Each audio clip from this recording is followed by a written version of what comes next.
1990 के दशक की शुरुआत में दुनिया का शक्ति संतुलन मतलब पावर बैलेंस हमेशा के लिए बदल गया।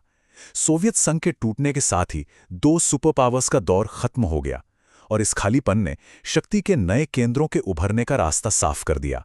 तो चलिए देखते हैं कि इन नए खिलाड़ियों ने ग्लोबल पॉलिटिक्स को कैसे एक नया आकार दिया। जब दो महाशक्तियों का दौर खत्म हुआ तो पूरी दुनिया ने मानो अपनी सांसें थाम ली। सवाल ये था कि अब दुनिया के मंच पर किसका दबदबा होगा? क्या ये अमेरिका का दौर होगा जो अकेली महाशक्ति बनकर खड़ा था, या फिर कुछ नए दावेदार उसके दबदबे को चुनौती देने के लिए उठ खड़े होंगे? और जवाब आने में ज्यादा देर नहीं लगी। पुरानी व्यवस्था के ढहने से जो एक पावर वैक्यूम बना था, दुनिया भर के देशों और संगठनों ने उसका फायदा उठाने की कोशिश की। ये एक नई मल्टीपोलर दुनिया की सुबह थी, जहां शक्ति किसी एक के हाथ में नहीं बल्कि कई लोगों के बीच बटी हुई थी।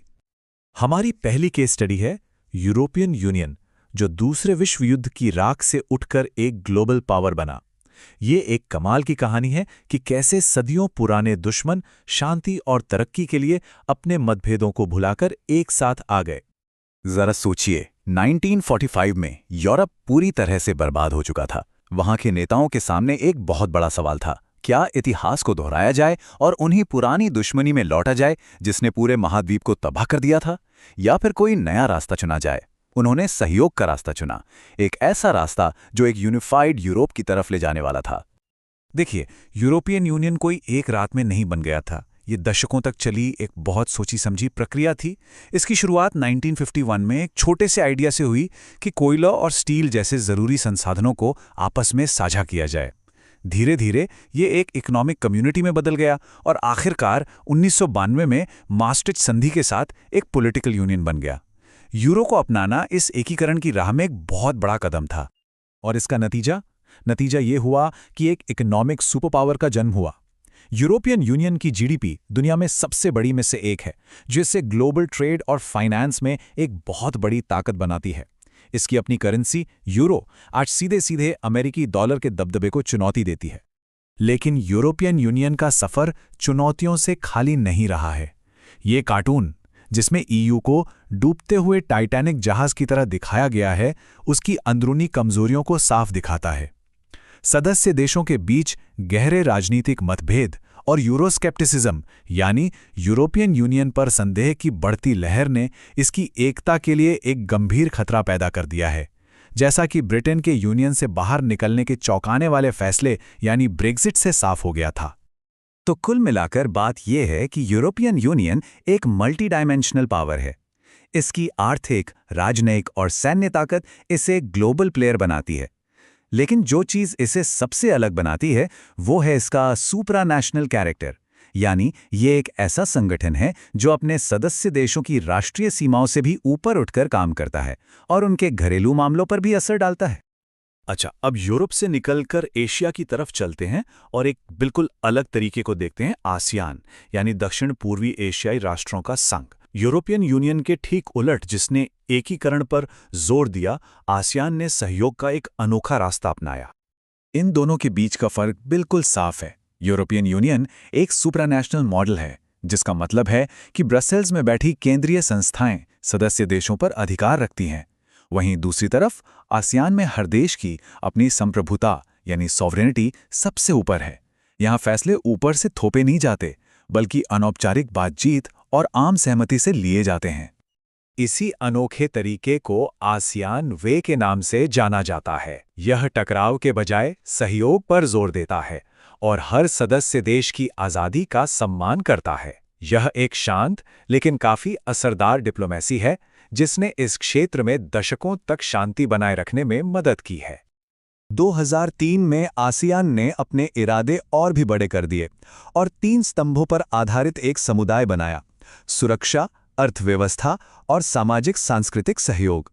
मतलब ये सिर्फ व्यापार के बारे में नहीं था, ये एक ऐसे क्षेत्र को बनाने के बारे में था जो सुरक्षित हो, समृद्ध हो और सांस्कृतिक रूप से भी एक दूसरे से जुड़ा हो।